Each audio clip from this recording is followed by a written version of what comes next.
நமது மகான் மகாபெரியவா அவர்கள் ஒரு நாள் ஒரு சிறிய கிராமத்திற்கு வந்தார். பிறகு அங்கு வசித்து வரும் கிராம வாசிகளிடம் ஆன்மீகம், வாழ்வியல் மற்றும் உளவியல் பற்றியும் உரையாடல்களை நிகழ்த்தினார். மேலும் அனைவருக்கும் தனது அருள் ஆசீர்வாதங்களையும் வழங்கினார். அப்போது அங்கு வந்த அந்த கிராமத்தில் வசிக்கும் ரவி என்ற இளைஞர் ஒருவர் மகானின் அருகில் மிகவும் சோகமாக வந்து நின்று, சுவாமி, எனது வாழ்க்கையே துன்பங்களின் தொடர்ச்சியைப் போல இருக்கிறது. நான் இதிலிருந்து உடனே விடுபட்டு எப்போதும் மகிழ்ச்சியாக இன்பமாக எனது குடும்பத்தோடு மன நிறைவாக வாழ நல்ல சிறந்த வழியை சொல்லுங்கள் என்று கேட்டார். இதை கேட்ட நமது மகான் மகாபெரியவா அவர்கள் புன்னகைத்துவிட்டு அந்த இளைஞரை தொட்டு ஆசீர்வதித்து, இன்றோடு உனது அனைத்து கவலைகளும் நீங்கிவிடும். நீ இன்று முதல் உனது குடும்பத்தோடு சிறந்த மகிழ்ச்சியான வாழ்க்கையை வாழலாம் என்றார். பிறகு ரவியை பார்த்து, என்னை பாரப்பா என்று சொல்லி ஒரு கிண்ணத்தை எடுத்து அதில் பாதி அளவுக்கு தண்ணீரை நிரப்பினார். பின்னர் அதை ரவியின் கைகளில் கொடுத்தார்.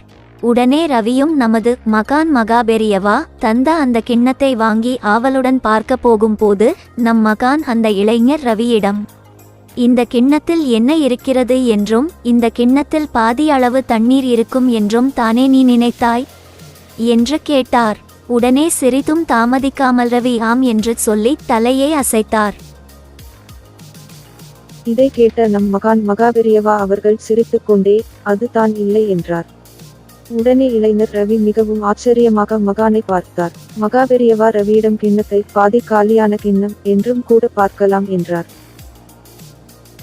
அதாவது நமது பார்வை கோணத்தை நாம் மாற்றுவதன் மூலம் எந்த பிரச்சனைகளையும் எளிதாக நாமே மாற்றலாம். உனக்கு வந்த துன்பங்களும் அப்படித்தான். அவற்றை நீ சவால்களாகவும் மற்றும் தடைகளாகவும் பார்க்காமல் நீ மேலும் வளர்வதற்கான படிக்கற்களாக மட்டுமே பார்க்க வேண்டுமே தவிர நீ அவைகள் பற்றி பயந்து அஞ்சி நடுங்கிக் கொண்டு இருக்கக்கூடாது என்றும், இதுவே நான் உனது நல்ல வாழ்க்கைக்கு காட்டு சிறந்த நல்ல வழி என்றும் ரவியிடம் எடுத்து கூறினார்.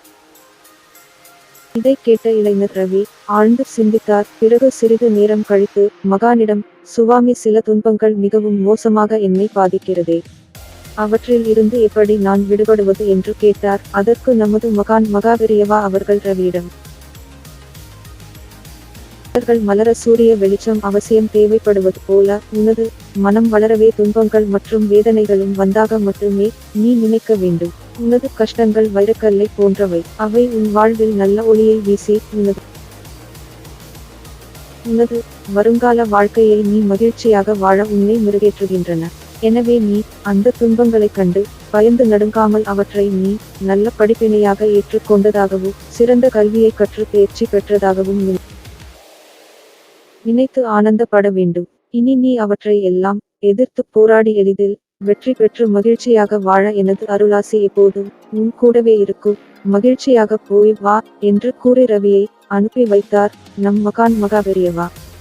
அந்த நொடியிலேயே ரவின் மனதில் இருந்த தனது எதிர்காலம் பற்றிய பயம் நீங்கி ஒளிமயமான எதிர்காலம் கண்களில் மற்றும் மனதில் தெரிந்தது. நமது கலியுக மகான் மகாபெரியவா அவர்கள் கூறிய அருள் வார்த்தைகள் இளைஞர் ரவி மனதில் மிகவும் ஆழமாக பதிந்தன.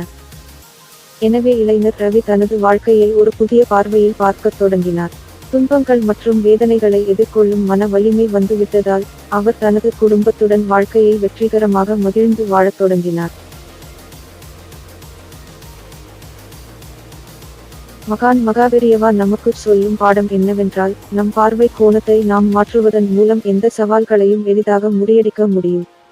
மேலும் நம் வாழ்க்கையில் இனி ஒருபோதும் துன்பங்கள் மற்றும் வேதனைகளும் எப்போதும் வராமல் தடுத்து நாம் அனைவரும் என்றென்றும் இந்த கலியுகத்தில் மகிழ்ச்சியாக மட்டுமே வாழவும் முடியும் என்பதே. நாம் அனுதினமும் மகானை வணங்கி வழிபட்டு அனைவரிடமும் அன்பு, பண்பு, பாசம், நேசம், நட்பு, உறவு மற்றும் பற்று செலுத்தி